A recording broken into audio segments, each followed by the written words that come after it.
Hello everyone, I'm Forrest McFreelove, and this is Speedplay HorseLords number 2. We left off about to declare war on a few nomadic states over to our north. We're dealing with a few revolts, however that's more or less been taken care of. We do declare war, and with all these nomadic states, since they're so small, all we really have to do is destroy their army in a single battle, and then occupy their main campsite. And that's really just a straightforward thing. It just takes a little while, so we're going to speed it up, and there we go, it's done. And with that, we go ahead and split the lands up between our sub-clans, and just deal with all the revolts in our south. We continue to upgrade our capital on all the tints therein, and prepare for wars against all of the nomads to our southwest. We're going to just hopefully rummage through all of their lands. Dwin settles down, which is terrible news for them. We go ahead and deal with all of our rebellions and finally, hopefully, win that battle and manage to take over a few more lands. We begin splitting areas among our sub-clans, as if we don't give them enough lands, we face terrible revolts that'll just cripple our ability to move forward.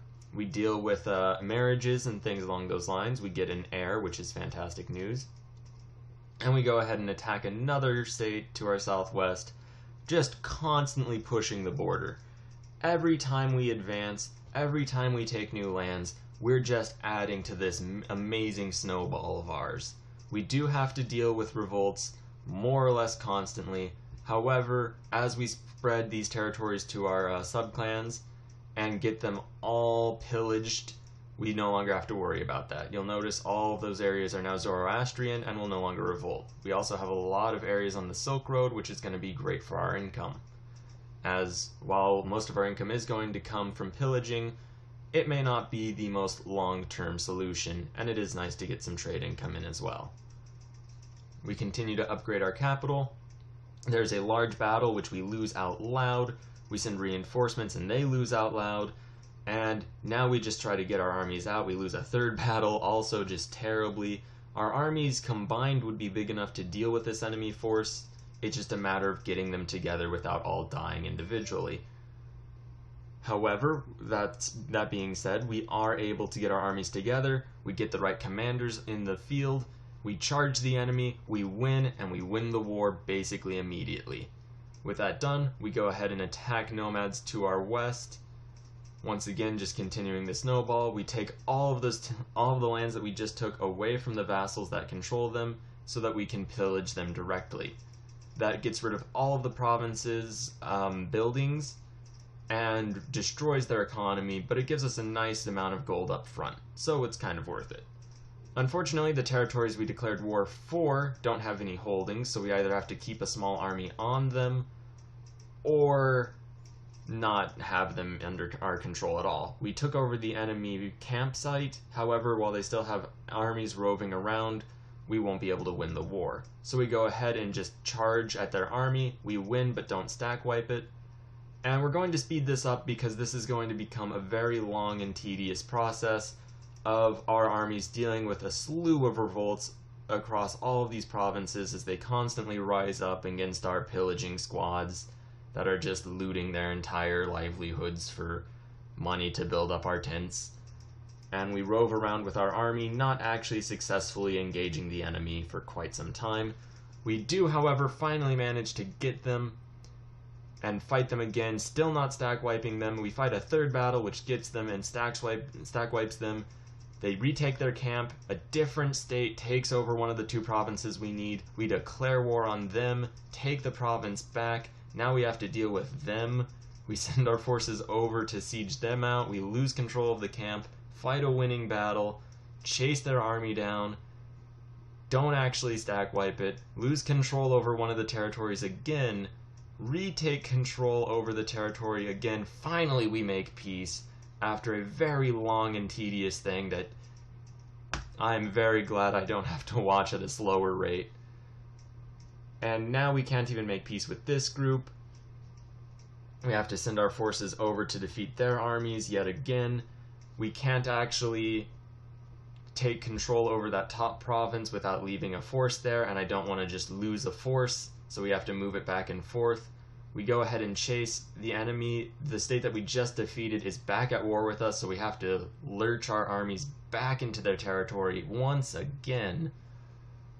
And since our capital is so far back in the very rear of our country, it'll take months and months on end for reinforcements to show up, which is just a terrible disaster. And actually it looks as though we do end up losing this army because we can't get reinforcements to them quickly enough.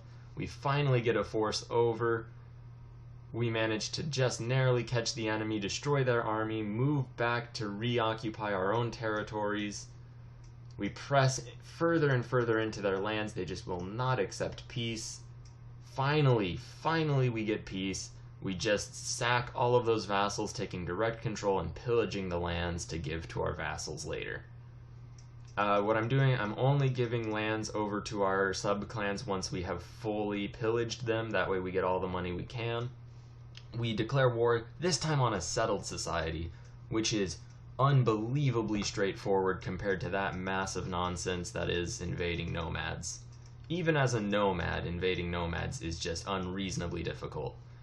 And look at that, we just destroy their army. We don't even have to worry about anything. We're going to go incredibly quickly paced through this remaining part, as all it is us waiting for sieges to complete. We give the entire nomadic borderland to this one sub-clan so that it won't be our problem anymore.